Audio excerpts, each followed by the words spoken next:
Has anyone here taken a taxi before? That's great.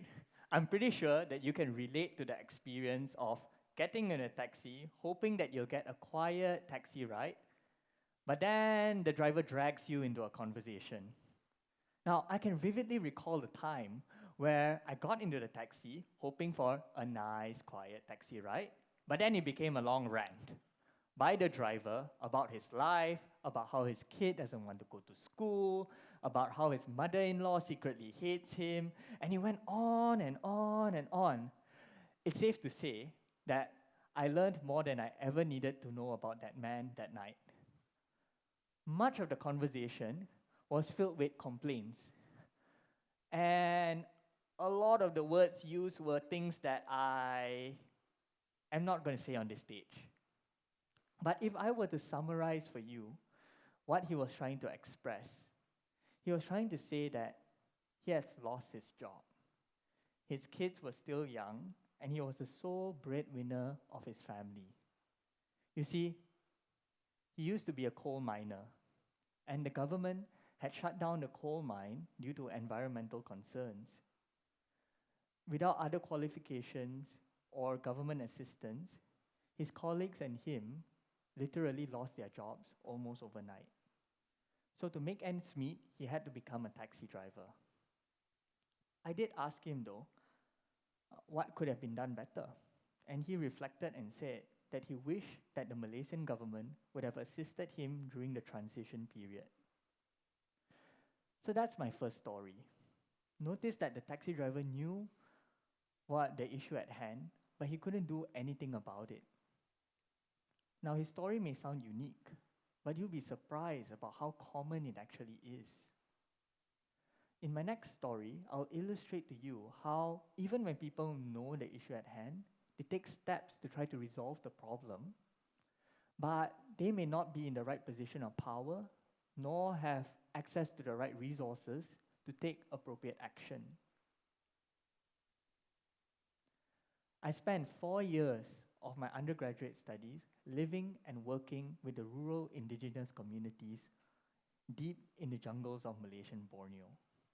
A key characteristic of these villages is that it often lacked basic infrastructure. But speaking to the villagers, I learned that many of them had very good ideas on how to increase access to clean, drinkable water, electricity, internet, Wi-Fi, roads. However, due to government inaction, they often had to take matters into their own hands. I can still recall, just jungle trekking along pipes that the villagers built themselves to channel water from the nearby waterfall into the village. You may think, problem solved. They have water now. Not really the case.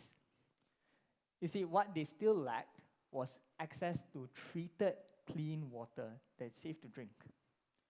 So what they did was simply just a band-aid solution. It did not address the root cause of the problem. That is the lack of infrastructure. Now, these experiences got me thinking, what do students think? Do they have any good public policy ideas? So I went out and asked university students.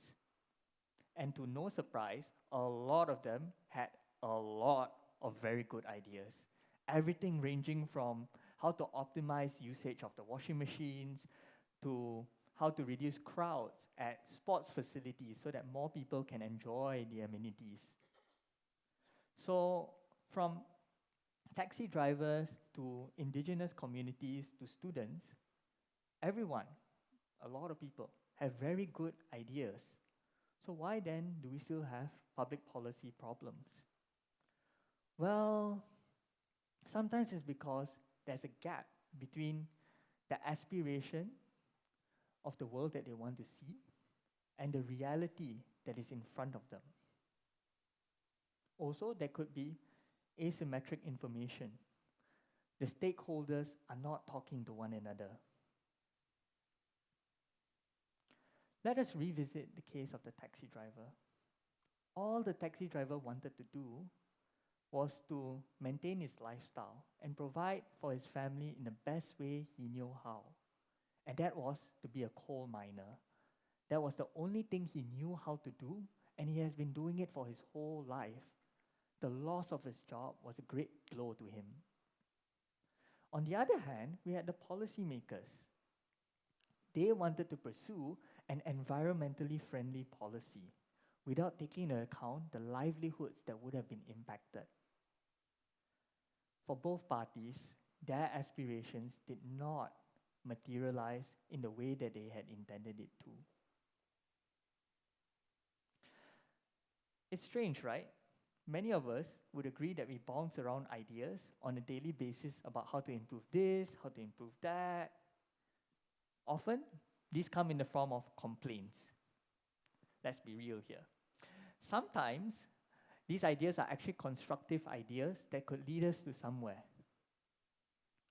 But most often, these ideas are forgotten as soon as the conversation ends. Wouldn't it be great if we could take these ideas and transform them into real public policy proposals? The answer for me is a definite yes. And I know this from my own experience. You see, my family and I are benefactors of smart government policies. Some of my earliest memories are of living in places like this, which is a low-cost government-mandated apartment. The corridors were usually dark, the lifts were never working, and for some reason, the place always smelled like urine. But, publicly funded things such as schools, medical facilities really helped turn things around. So we started off from nothing fancy, but hey, our lives got a lot better eventually. So when it came time for me to pursue my undergraduate studies, I was sent by the government to a public university located in a somewhat rural place on a faraway island of Borneo. Now, when I first heard about the Malaysian Public Policy Competition, MPPC, I was immediately drawn to it because I could relate to the issues that people face on the ground. But not only because of my background, it's also because I had spent 4 years in the rural areas of Borneo. I wanted to help build a platform that can allow great ideas to be transformed into real public policy proposals. It was my way of giving back, and I have been involved ever since.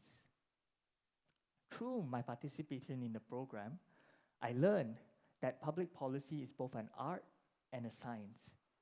You have to consider the aspirations and concerns of the stakeholders while working realistically due to policy limitations and limitations in resources. All of these were reinforced when I graduated and started working closely with policymakers in my country. MPPC is run like a singing competition. Think of 好声音, The Voice, where instead of the participants competing to be the best singer, they are challenged to produce public policy proposals that solve public policy problems. They'll have to pitch these ideas in front of a live audience on stage, kind of like this, and to a panel of judges. The judges would consist of government officials, industry experts, various leaders. The judges will then give feedback and will select the winners. An interesting thing that we do is that we actually broadcast the final round online so that the public can watch. And to keep things fun and exciting, there's a prize money involved. The winners actually get to take home some cash. MPPC is not a single-day event, and it's unique because it's actually a comprehensive youth development program. So in the days leading up to the final competition day, the participants are actually allotted a mentor, which is either a government official or an industry professional. And based on their own ideas, they will then have to construct research and deep dive into issues at the local level. This is complemented by public policy workshops that we run, aimed at helping the participants understand how public policy is made and the things that they'll have to consider when crafting their public policy. I have been involved with this program for almost a decade, and my career has progressed from being an organizer to a participant to a mentor for the competing teams, and more recently as a judge in the preliminary rounds of the competition. Throughout my years of being with the program, I'm happy to say that I've introduced several innovations. One of the innovations that I've introduced is called the audience voting system. So the live audience can actually vote for their most preferred policy, and these votes will then be incorporated in the scores from the judges, and then that will help determine the winners of the competition. Now, the thinking behind this is that the participants need to understand that their ideas needs to be convincing. The public needs to be able to buy it. Let us revisit the case of the taxi driver. If there was a platform to link the policymakers to the taxi driver, then maybe a win-win solution could have been implemented. Perhaps we could create a fund, and that fund will be used to help upskill individuals that have lost their jobs in sunset industries such as coal mining. Then these individuals will be better able to find another job and thus provide for their families. In the year in which I was a participant in the competition, my team and I proposed exactly that idea, and we won an award for it. MPPC is Malaysia's longest running public policy competition. The ideas coming out of the competition have actually influenced actual implemented public policy in the country.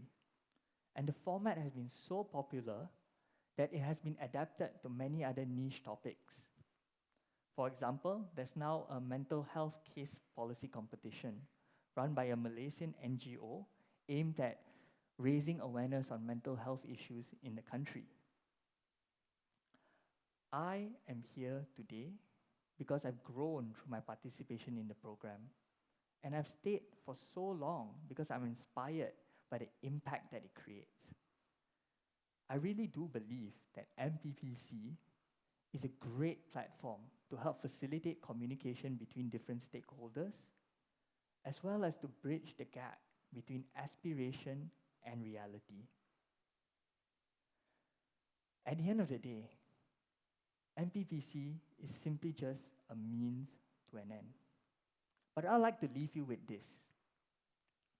Whether it be our livelihoods, access to drinking water, or who gets to use the laundry machine, public policy affects all of us.